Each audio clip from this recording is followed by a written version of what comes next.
Saya tulis kisah ini, yang inti dari buku ini adalah saya ceritakan bahwa ketika kita mengikuti perintah Allah, saya banyak menceritakan soal tuduh. Dulu orang saya pakai tuduh caci maki, mereka kata kamu tak bisa dapat kerja kalau kamu pakai tuduh, kamu tak bisa jadi apa-apa kalau kamu pakai tuduh. Insya Allah, alhamdulillah, berjalannya waktu, sekarang saya bisa membuktikan saya bisa jadi apa-apa dengan kerudung yang saya pakai. Itu semua saya ceritakan dalam buku yang pertama. Buku yang kedua, lebih saya menceritakan tentang orang-orang yang mendatangkan inspirasi untuk saya. Nanti saya akan bahas satu persatu. Kalau ditanya secret atau rahasia saya menulis buku ini adalah, terus terang saya tidak pernah belajar secara di university atau belajar resmi tentang tulis menulis. Basicnya adalah karena saya suka menulis diary, dan saya sampaikan apa yang saya rasakan, mencoba untuk jujur di dalam tulisan saya. Jadi itu rahasia menulisnya. Dibilang saya pandai menulis, tak juga lah. Saya hanya menulis biasa-biasa saja, tapi alhamdulillah orang-orang mengatakan buku pertama it's so touchy. Banyak mereka mengatakan bahwa sangat menginspirasi seperti itu. Jadi rahasia menulis adalah kita harus jujur dari diri kita sendiri. Kemudian ada satu lagi rahasia sebenarnya.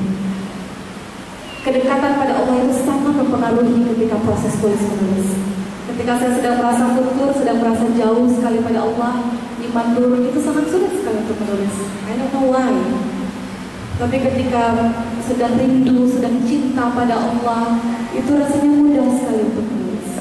Jadi kondisi keimanan mempengaruhi ketika menulis. Seperti itu. Itu yang saya rasakan.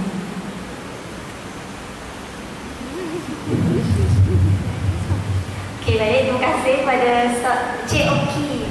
Okey, jadi lepas ni penonton-penonton sekalian boleh dapatkan buku hasil tulisan Oki untuk sama-sama kita menghayati ya, untuk sama-sama kita menangis. Okey, jadi seterusnya saya ingin menanyakan sejauh mana bidang perfilman yang Oki sedang hadapi sekarang ini dapat membantu dalam perjalanan dakwah. Sebelum saya menjawab pertanyaan ini, saya akan ceritakan sedikit kisah dari buku saya. Ketika muda, ketika when I was masih kecil, usia 4 tahun, 5 tahun, orang-orang bertanya, Oki nak jadi apa nanti kalau sudah besar? Saya katakan, saya nak jadi aktris, saya nak jadi selebriti. Kemudian apa yang sering saya lakukan ketika saya masih kecil? Di depan cermin itu, saya peganglah nih mineral water nih, atau sisir, saya katakan di depan cermin, thanks for all my friends, thanks for Allah, thanks for this award, I love you all. Jadi saya menyangka diri saya ini selebriti lah waktu saya masih kecil. Saya katakan, alhamdulillah saya menerima award ini, I'm very happy. Satu kata. Dan apalagi yang saya lakukan ketika saya usia 4 tahun tuh, saya tanda tangan, sabar, semua ada pakai di tangan saya. Sabar. Tak ada orang. Sabar. Jatuh.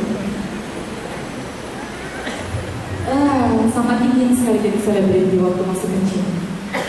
Pulang mengaji, saya bertemu dengan seseorang yang sedang memegang kamera di samping jalan, di tepi jalan. Saya katakan dalam hati saya bisa masuk TV. Ini kesempatan saya masuk TV. Saya berlari menuju ke arah kamera. Saya mulai bergaya, saya masuk TV. Sampai di rumah orang tua saya kata, Oki, kau buat apa tadi tu? Itu saya katakan, saya nak masuk TV. Saya mau jadi selebriti. Orang tua saya kata apa? Tadi itu bukan orang nak syuting, bukan orang pegang kamera, tapi orang sedang mengukur jalan. Buat malu aja. Jadi obsesi jadi aktris luar biasa. Usia singkat cerita, saya banyak menceritakan dalam buku saya. Di usia 16 tahun saya pindah karena saya berasal dari Batam, sangat dekat dengan Singapura. Saya pindah ke Jakarta usia 16 tahun. Saya mulai casting. Impiannya jadi selebriti. Jadi saya casting berkali-kali, berpuluh-puluh kali, semuanya gagal. Saya sempat cerita juga ketika kemarin saya ceritakan bagaimana perjuangan saya masuk TV. Sampai satu hari saya katakan pada ibu saya, "Ibu, Oki masuk TV." Kasih tahu pada jiran semua, pada seluruh masyarakat di Batam, Oki masuk TV. Jangan lupa nonton pukul 8 malam. Ibu saya kata, "Benar nih masuk TV, betul tak?" "Betul Bu, kasih tahu semua jiran, semuanya kasih tahu, beritahu semua." Ibu saya, jiran-jiran semua, masyarakat semua di Batam sudah di depan TV. Ada ibu saya, "Mana Oki? Ada di TV." Pukul 8, pukul 8.15, 8.30, 8.45, tak ada juga saya. Buka saya tidak ada TV. Ibu saya gelisah. "Ibu malu, mana buka Oki ini?" Semua orang bertanya, "Mana Oki ini?" Sudah menjelang pukul 9 malam, tak ada tanda-tanda muka saya di TV. Sampai pada satu ketika, di dalam TV itu, saya melihat apa? Saya melihat kaki saya di dalam TV. Hanya kaki saja, dan saya yang tahu itu kaki saya. Ibu saya telepon, tanya saya, "Mana Ki? Sudah bersambung, sudah selesai cerita." Saya katakan, "Malulah saya katakan kaki saya." Saya katakan, "Kenapa saya ketawa?" Saya katakan, "Insya Allah di sinetron drama-drama berikutnya, insya Allah." Drama-drama berikutnya tak ada juga. Saya katakan, "Sabar Bu, biasanya save the best for the last. Yang terbaik muncul belakang." Sabar. Ada juga Pak saya di TV. Casting lagi, semuanya gagal. Sampai pada satu hari saya casting berpuluh-puluh kali, tak ada yang masuk. Sampai satu hari, pada akhirnya Allah mengizinkan saya beberapa scene dalam sebuah drama. Saya main di situ, saya berlakon di situ. Tak kelihatan kaki belakang, buka sedikit. Kemudian setelah 1 kali 2 kali bermain drama yang terlihat muka saya sedikit itu, ibu saya sakit. Adik-adik saya mengatakan, "Mbak Oki, selama ini ketika Mbak Oki pergi ke Jakarta, ibu menderita penyakit kardiospasial vulgaris." Ternyata penyakit itu sangat mengerikan. Setiap orang yang melihat penyakit ibu saya, melihat wujud ibu saya, mereka selalu mengatakan, "You are monster." Karena apa? Bentuknya sangat mengerikan sekali. Disitulah titik balik dalam perjalanan hidup saya. Yang saya katakan ketika dokter mengatakan ibu saya tak bisa sembuh, kemudian saya mengadu pada Allah. Saya katakan, "Kau yang maha penolong ya Allah, hanya padamu lah tempatku bergantung." 2 hari setelah ibu saya sakit, saya pakai kerudung. Pada saat itu pemahaman agama minim sekali. Tudung pun hanya 1-2, tak banyak, baju panjang sedikit saja. Modalnya apa? Hanya Bismillahirrahmanirrahim. Ya Allah, saya pakai tudung ini, ya Allah, mudah-mudahan menjadi anak yang soleh yang doanya didengar oleh Allah untuk menyembuhkan ibuku di saat semua dokter mengatakan ibu saya tak bisa sembuh.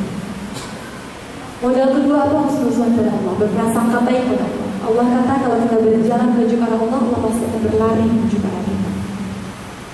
Beberapa hari pakai tudung, saya dapat telepon dari production house. Mereka kata, "Oki tak perlu casting lagi. Kamu mendapatkan peran utama dalam sebuah film dan sinetron dengan honor fee yang sangat besar." Pada saat itu saya sangat membutuhkan uang. Ibu saya membutuhkan uang untuk pengobatan saya dan adik-adik karena saya anak pertama sulung dari 3 bersaudara. Kami membutuhkan uang untuk terus bersekolah. Ayah saya hanya seorang pekerja pemerintahan yang gajinya sedikit sekali. Mereka menawarkan itu. Saya katakan saya sudah bertudung. Mereka kata, "Lepas saja tudung tuh, tak apa, sebentar saja. Syuting lepas, setelah syuting bisa pakai apa?" Saya kata tak mau. Saya sudah pakai tudung. Dia kata, "Tuh, kamu ini belum terkenal sudah sombong sekali. Begitu banyak orang menginginkan peran itu, kamu malah menolong. Kamu lupa dengan perjuangan casting kamu selama ini. Dengan tuduh kamu tak pernah bisa jadi apa-apa. Mereka kata itu 7 tahun silam. Saya mengadu pada Allah, saya katakan Kau yang maha kaya ya Allah, aku percaya padamu ya Allah bahwa rezeki tidak pernah tertukar ya Allah. Kau lihat bahwa aku hambamu ini sedang tertatih-tatih menuju ke arahmu ya Allah. Dan Kau berjanji akan berlari menuju ke arahmu ya Allah. Maka aku percaya padamu ya Allah. Aku tak perlu bergantung pada makhlukmu ya Allah.